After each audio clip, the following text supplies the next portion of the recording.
Hi guys, my name is Matthew Philip Moore, and this is my life story. Thank you for watching.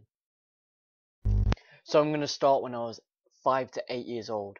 Didn't really have a good childhood. I was getting beaten up by my dad, passed around like an ornament to my mum, my dad, my mum to my dad, my stepmom, mum, dad, stepmom, and yeah, that was when I was 5 to 8 years old. Not a very good one. Okay, so I'm going to take you to my 8 to 12 year old. I was very suicidal at 8 to 12.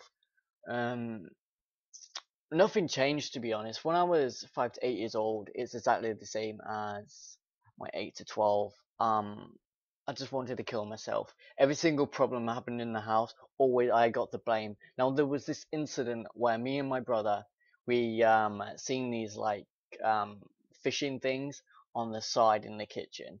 We were young, we was curious. So what we did is tied it to a brush and we went fishing in my dad's pond. Now, the only person to get punishment for that was me, and I still don't understand why he did that up till now. But that was him. He's not a very good person. Um, yeah. Well, as I said, I was very suicidal. Well, there was one incident where I tied a dressing gown belt round my throat and I jumped off my bunk bed waiting to die because I really wanted to get out of everything. I just wanted a release. I wanted to die, but I didn't. And that makes me wonder. When I look back, I wonder, why didn't I die? Am I here for a reason? Well, I think this is my reason, to help you guys. Okay, so now I'm going to skip on to something really positive. The fact that my Uncle Desmond, now when I got to a certain age, he took me in and he showed me a different life. I mean, he is such an amazing person. He is a dad that I've never had. And I mean, he's my hero. That's what I would like to say. He's my hero. Now, unfortunately, when I was living with my uncle, I was very immature and very, I don't know, I didn't care about anything. Like, he used to try and motivate me to get a job. He used to do so much for me, and up till now, I've only just realized how important he was, and what he did for me. Because back then I thought he's just moaning. Oh, who cares? And I want to punch myself in the face if I could go back in time. But I just want to give some examples how I was when I was living with my uncle. Now, my uncle always tried to get me to get a job. My first job was at McDonald's. Now, I didn't last very long at McDonald's because I was pissing around. I was eating the food from McDonald's. I was singing Christmas carols. I thought I was better than McDonald's. And the truth is, any job is a job. If you're making money, then thumbs up. Sadly, I got kicked out my uncle's. Reason why I got kicked out my uncle's is because I actually got depressed over a girl called Emma Biddle. Now, Emma Biddle was one of my best friends. However, it grown into something else, but it was only on my part, and that led to depression. And also, I wanted to kill myself again. Now, the only reason why I wanted to kill myself is because I believed that that girl was my world, and no girl is your world. No girl is worth your life. You are special in every single possible way. If no one could actually see the way that you are special, they are not good for you. Before I get onto the part where I got kicked out my uncle's, what I want to say is basically my uncle he's done absolutely everything, so I would never disrespect him or anything like that. I mean, he treated me like his son. I mean, I've never been treated the way he treated me, and I am so grateful. But sadly, I got kicked out. Okay, so the reason why I got kicked out is because, well, my depression and a lot more other things. I won't get into that. I was just very silly. Okay, so after I got kicked out, I went to my mum's, and then I went to my mum's for about 4 weeks. Now, it didn't last very long because all they did is argue, and I hate arguing, I hate conflict. So I just couldn't take it anymore. I mean, every single night they would shout at each other. They would just wind me up so much. So what I did one day is I saved up some money and I went back to my hometown. But it wasn't as easy as that. Now, I didn't think of all the complications, what could happen.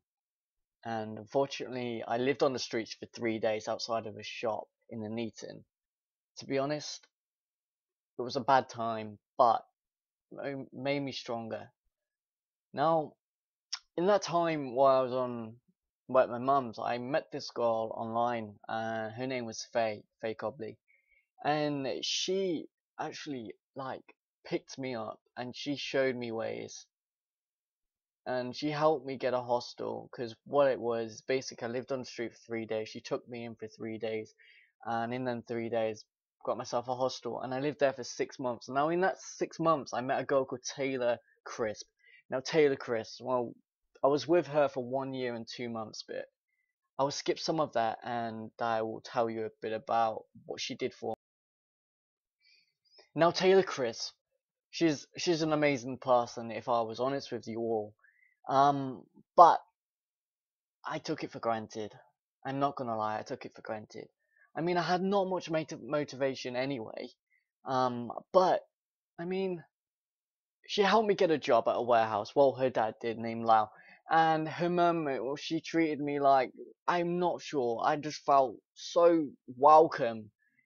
And I can't really explain that. It is phenomenal. And their family, her, are just amazing. So yeah, thumbs up to those, and I hope they have a great future, all of them, and they deserve it, including their brother Jake.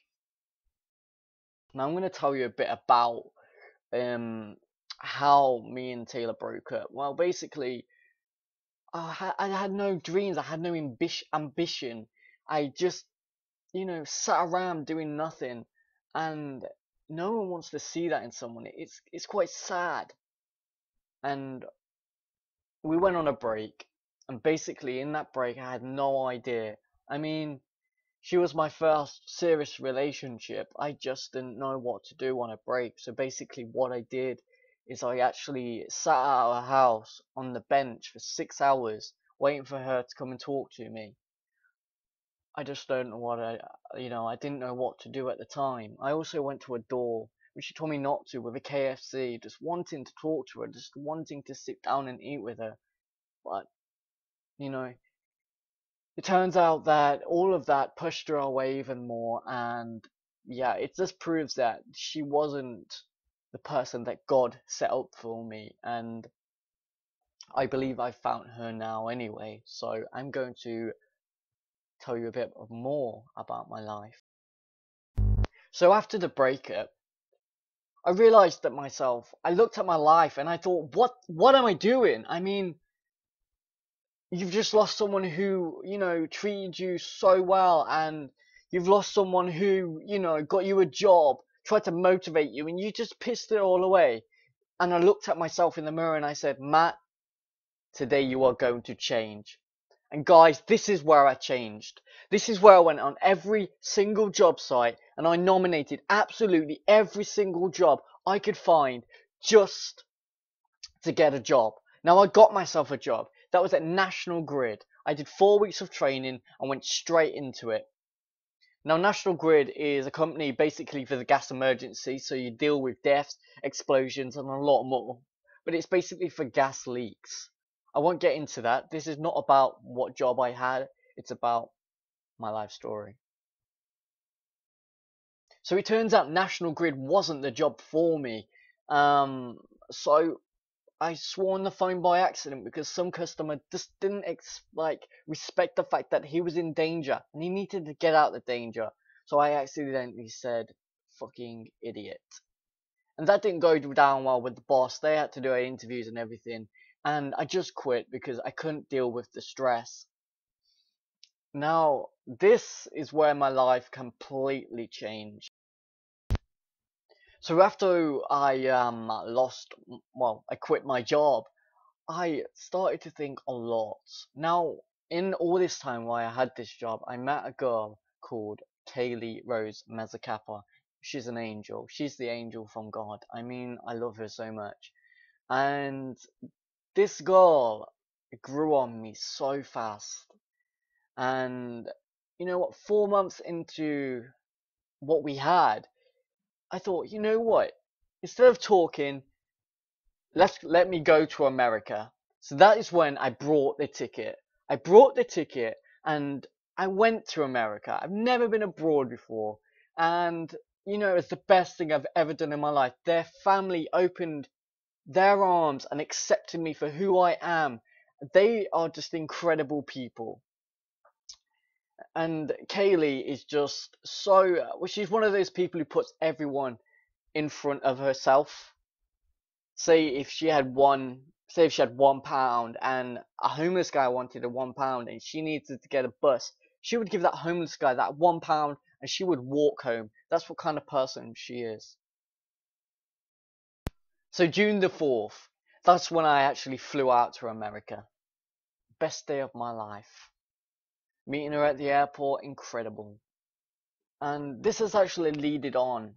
And we've been together for a year and 1 month now. And I've been over America twice. Total of 6 months total. And the next time I'll be going in there is in 7 months. And this is where we're going to get married. And I'm going to live with her. And that is my dream. My dream is to make her happy. And also my dream is to be a tattooist. Now, I didn't really take the right steps in life to become a tattooist. I've only just got motivated. Now, I'm not really sure why, but all I do now is look back at myself and I realized all those times those people have called me useless. I'm never going to fulfill my dreams, never going to get a girl. I can look back to those people and say, in your fucking face. Because the fact is, I'm gonna get a job. I'm gonna get my career. I've got a fiance. I'm gonna get married. I'm gonna move to America and live there. You know, what have they done? That's my question. I am not useless. I can put everything on that. And also, if you put your mind to something, then you can achieve powerful things. So guys, the reason why I'm so strong today is the fact that everything in my past has made me strong. I have collected it all and built it in my personality. I've built it in my strengths and it's made me mature. It's made me absolutely everything I am today. So if you are in a bad situation, then please do not use it as an excuse, because you will become a stronger person. And you guys, you need to know that. So what I want you to do is I want you to close your eyes for about 5 minutes. Think what your dream is, and I want you to take some thinking about what steps you need to take to get to your dream. Thank you very much. I'm Matthew Moore, and that was my life story.